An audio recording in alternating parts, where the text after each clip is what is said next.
I started very early in my life recognizing that I had a learning disorder. This learning disorder was severe and it really took a toll. But I had this great love and passion for medicine. I was on the bus going to the university.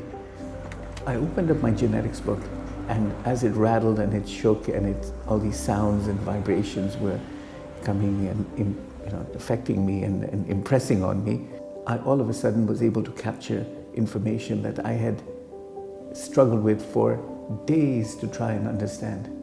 I was completely able to appreciate all the concepts.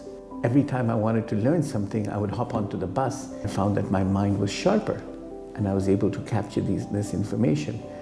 It turned out to be truly a life-changing and altering event in my life. I had a chance to consolidate some of my thoughts. The experience I had had personally with my disorder and how I used to travel on the bus, and looking at how that potentially could influence a lot of my patients that I was seeing in clinical practice. And so I wrote up a paper with the aid of a good friend of mine who was a colleague.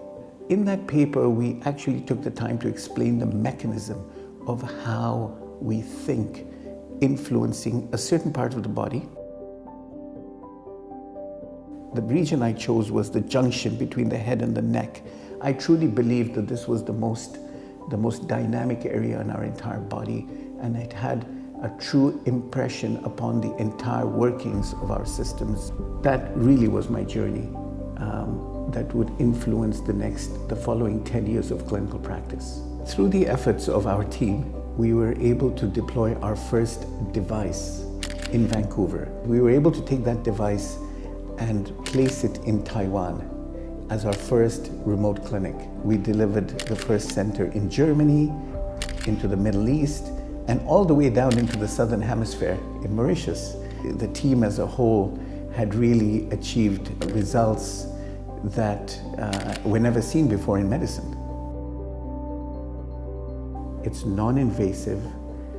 There is no downtime, no recovery time, and in a matter of 15 minutes, we get to see a patient transform right in front of our eyes.